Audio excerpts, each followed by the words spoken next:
Eh bien, le bonjour!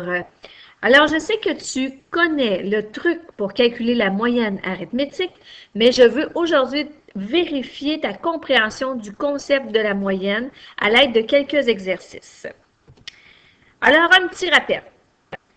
On calcule la moyenne afin de pouvoir analyser des données recueillies par rapport au nombre de fois qu'on les a recueillies. Ça a l'air bien compliqué, mais c'est bien simple. Regarde un exemple. Jean a par exemple 3 chocolats, Mia a 6 chocolats et Gilbert en a 3.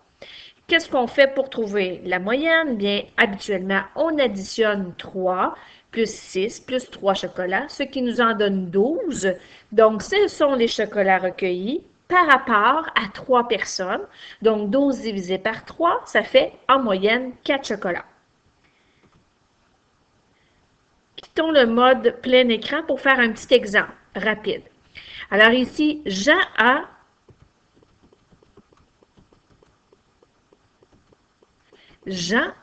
3 chocolats.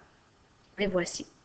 Mia en a 6. 1, 2, 3, 4, 5 et 6. Et il nous reste aussi Gilbert qui en a 3. Donc, voici les 3 chocolats de Gilbert, les 3 chocolats de Jean et les 6 chocolats de Mia. Je veux faire la moyenne. J'additionne tous mes chocolats. Il y en a 12.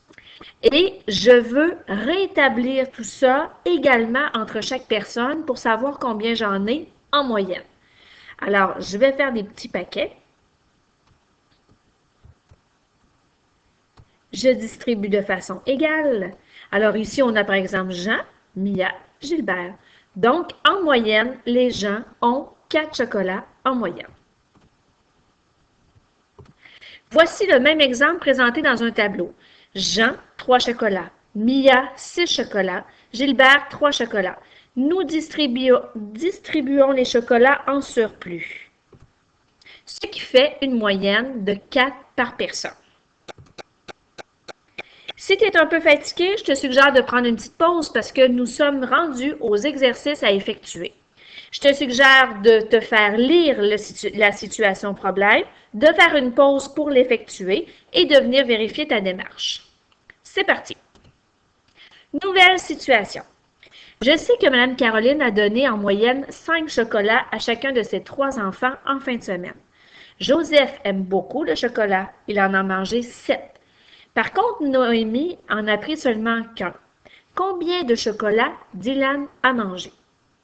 L'information importante ici, c'est en moyenne 5 chocolats. Tu peux faire pause pour aller faire ton problème et revenir faire ta correction. Représentation de la situation. Donc, en moyenne, les gens ont 5 chocolats. Les enfants ont 5 chocolats. On voit les chocolats de Joseph, on voit les chocolats de Noémie. On est allé redistribuer les chocolats de Joseph et on est venu compter combien de chocolats il manquait. Et les chocolats manquants, il y en a 5 ici, puis il en manque 2 autres ici. Les chocolats manquants, ça indique les chocolats qui appartiendront à Dylan. Dylan aura donc 7 chocolats. Donc, j'additionne mes chocolats. C'est une moyenne de 5 par enfant. J'ai 15 chocolats distribués. J'enlève ceux que je connais déjà pour savoir qu'il en reste 7 pour Dylan. Une autre situation. Alors, je te suggère encore d'écouter la question, puis de faire pause et d'aller faire tes dessins ou ta démarche. Madame Caroline a regardé la météo de la semaine à la télévision. Or, elle a manqué la météo de mercredi. Mais à la fin du bulletin, l'animatrice a mentionné que la moyenne de la semaine serait de 10 degrés Celsius. Quelle sera la température de mercredi? Viens voir le tableau et voilà. Donc, lundi, il fait 8 degrés, mardi 7 degrés, mercredi, on ne sait pas, jeudi 12 degrés, vendredi 13 degrés. Et la moyenne est de 10. Donc, je te suggère, comme tout à l'heure, de redistribuer les degrés qui sont au-delà de la moyenne. Donc, 10 degrés par jour, 5 jours dans cette semaine-là, 50 degrés en tout. J'enlève les degrés que j'ai, ce qui fait que mercredi, il fera 10 degrés Celsius. Dernier exemple, Madame Caroline a fait un sondage sur les sports préférés des élèves. Or, elle a noté qu'en moyenne, il y a 5 élèves qui préfèrent un de ces sports-là. De plus, 7 élèves aiment le baseball, 5 aiment le hockey, 6 aiment le cheerleading. Mais elle a échappé une goutte de ketchup sur le résultat pour le soccer.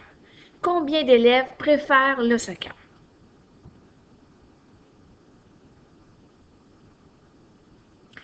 Voici la représentation de la situation.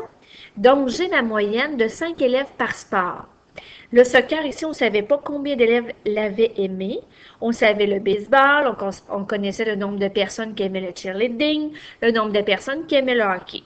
Je redistribue mes élèves ici. Et les personnes manquantes seront les gens qui aimeront le soccer. Donc, nous avons en moyenne 2 élèves, pas en moyenne, excuse-moi, nous avons 2 élèves qui préfèrent le soccer. J'espère que cette petite capsule-là t'a aidé à mieux comprendre le concept de la moyenne. Et en terminant, je dis un grand merci à M. Emmanuel pour le partage de ce beau PowerPoint.